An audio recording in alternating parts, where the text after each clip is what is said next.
Hola a todos. No soy de los que publican mucho en Reddit, pero después de lo que ha pasado en los últimos meses, siento que necesito compartir esto. No para buscar consejos o consolarme, sino porque creo que podría ayudar a alguien más a evitar lo que yo viví.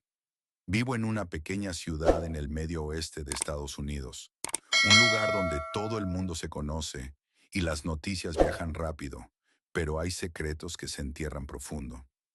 Mi abuelo falleció hace 6 meses, a los 87 años, de un infarto. Era un hombre reservado, viudo desde hacía décadas, y vivía solo en una casa vieja en las afueras del pueblo. Yo era su único familiar cercano, así que heredé la propiedad. Al principio, pensé que sería solo un trámite, venderla, limpiar un poco y seguir con mi vida. Pero lo que encontré allí abajo me ha cambiado para siempre. No es nada sobrenatural, no hay fantasmas ni maldiciones, solo hechos fríos y duros que me hacen cuestionar todo lo que creí saber sobre mi familia. Voy a contar esto paso a paso, con todos los detalles que recuerdo, porque las pequeñas cosas son las que hacen que todo encaje. Si parece largo, lo siento, pero necesito descargarlo todo. Todo empezó en abril del año pasado. Mi abuelo, Harold, había estado enfermo por un tiempo.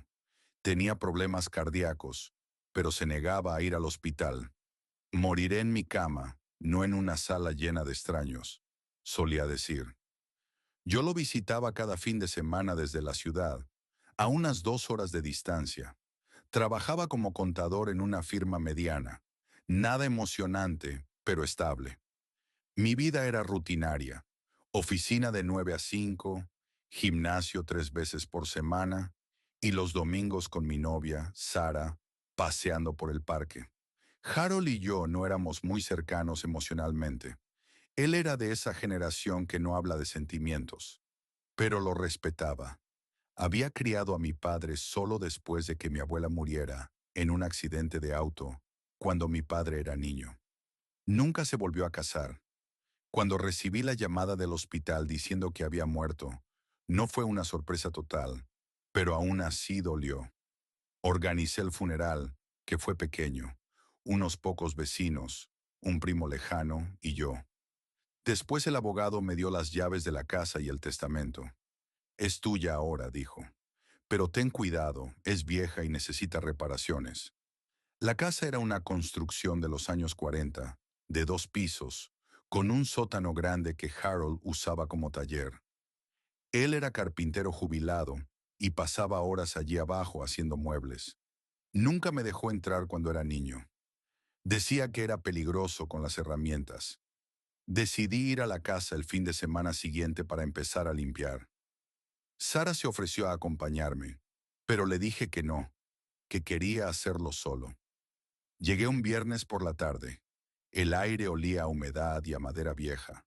La casa estaba tal como la recordaba, muebles cubiertos de polvo, fotos amarillentas en las paredes, el reloj de pared que tic-tacaba sin parar. Empecé por la cocina, tirando comida caducada y limpiando los gabinetes. Encontré cosas normales, latas de sopa, un viejo calendario del 2015 con notas garabateadas sobre citas médicas. Nada fuera de lo común. Al día siguiente, bajé al sótano. La escalera crujía bajo mis pies y el interruptor de la luz parpadeaba antes de encenderse. El lugar era un caos organizado. Bancos de trabajo con sierras, martillos, clavos por todas partes. En una esquina había una pila de cajas de cartón apiladas contra la pared. Pensé en moverlas para ver si había algo de valor. La primera caja estaba llena de herramientas oxidadas. La segunda, papeles viejos, facturas de los años 70, recibos de la ferretería local. Pero en la tercera encontré algo que me hizo pausar. Era un álbum de fotos antiguo, encuadernado en cuero, con el polvo acumulado de décadas. Lo abrí con cuidado. Las fotos eran en blanco y negro, de los años 50 y 60. Mi abuelo joven, con mi abuela en su boda, mi padre como bebé. Pero hacia el final había fotos que no reconocía. Mujeres jóvenes posando en jardines o en calles.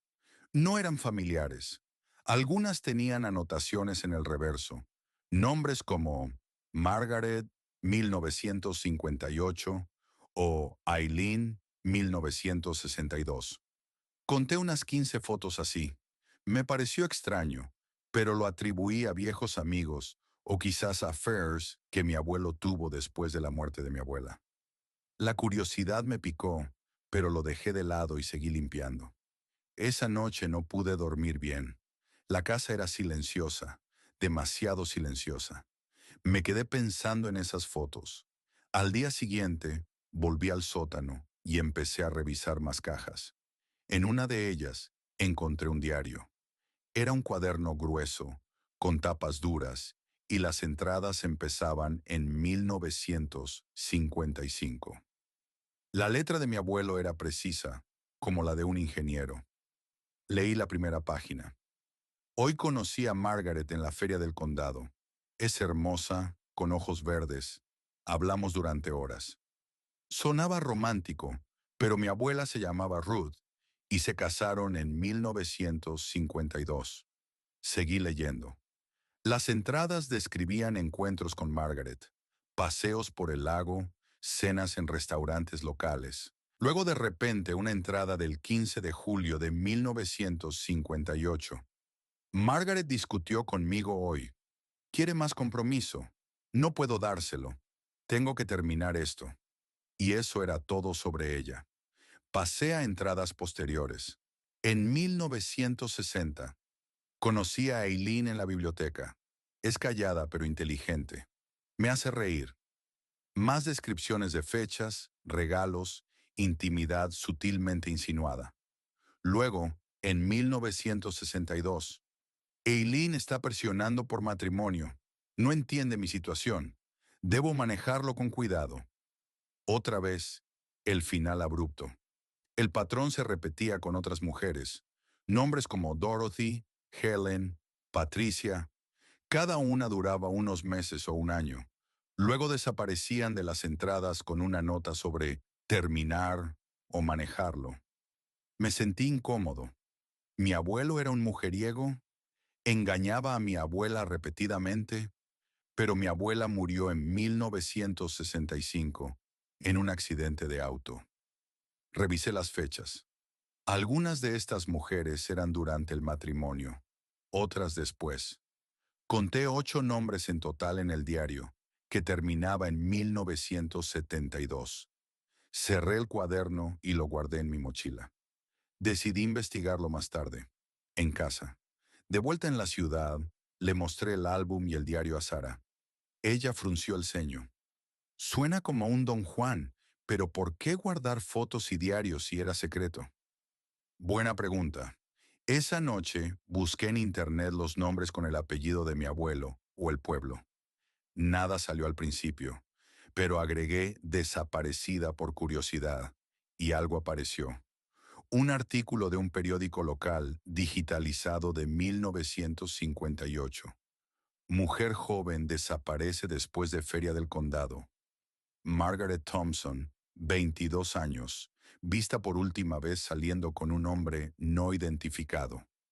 Descripción vaga, pero mencionaba ojos verdes, como en el diario. Mi corazón se aceleró. Busqué más. Aileen Harper, desaparecida en 1962, última vez vista en la biblioteca del pueblo. Dorothy Klein, 1964, desaparecida después de una cena en un restaurante. Coincidían con las fechas del diario. Encontré artículos para 5 de las 8 mujeres, todas desaparecidas sin rastro, casos sin resolver. Las otras 3 no aparecían, quizás porque eran de pueblos cercanos o los registros no estaban en línea. Llamé a la policía del pueblo el lunes. Hablé con el detective Ramírez, un hombre mayor que conocía a mi abuelo. Harold era un buen tipo, dijo, pero esos casos antiguos son fríos. ¿Por qué preguntas? Le conté sobre el diario y las fotos. Hubo un silencio. Ven aquí, trae todo. Fui al pueblo esa misma semana. Ramírez revisó los materiales en su oficina, un lugar pequeño con archivos apilados. Esto es serio, dijo. Tu abuelo nunca fue sospechoso en estos casos. Era respetado, un pilar de la comunidad. Pero las coincidencias... Vamos a investigar la casa. Registraron el sótano 2 días después. Yo estaba allí, observando. Movieron las cajas, revisaron el piso de concreto. Uno de los oficiales notó una sección donde el cemento parecía más nuevo, menos desgastado. Usaron un escáner de suelo. No sé el nombre técnico, pero detecta anomalías. Encontraron algo. Cavaron con cuidado. A unos 2 metros de profundidad, hallaron restos óseos, humanos, fragmentos de ropa, un collar con un nombre grabado, Margaret. El forense confirmó que eran de al menos 3 cuerpos, todos mujeres jóvenes, muertas entre 1950 y 1970. Causas: estrangulamiento en 2, trauma en la cabeza en la tercera. ADN estaba degradado, pero coincidían con descripciones de las desaparecidas. Mi abuelo había enterrado a sus víctimas bajo el sótano, probablemente vertiendo nuevo concreto cada vez. La investigación reveló más. En el diario había códigos sutiles, referencias a el jardín o el descanso eterno, que ahora sabíamos significaban el sótano. Vecinos recordaron ver a mujeres jóvenes visitando la casa en esos años, pero lo atribuían a amigas. Mi abuela's accidente. El auto se salió del camino en una curva, sin testigos. El informe original decía frenos fallidos, pero ahora se cuestiona si fue sabotaje. ¿Por qué lo hizo? No lo sé. Psicólogos dicen que podría ser un trastorno de control, exacerbado por la soledad después de la guerra. Mi abuelo sirvió en Corea. Nunca fue diagnosticado. Criar a mi padre solo, mantener una fachada normal. Es escalofriante pensar que vivió con eso toda su vida. La casa está sellada ahora. No la venderé. Probablemente la demolerán. Sara y yo nos mudamos a otro estado, pero no duermo bien. Sueño con esas fotos, con las entradas del diario. Si heredas una casa vieja, revisa todo. Los secretos no mueren con las personas. Eso es todo. No busco simpatía, solo quería que se supiera.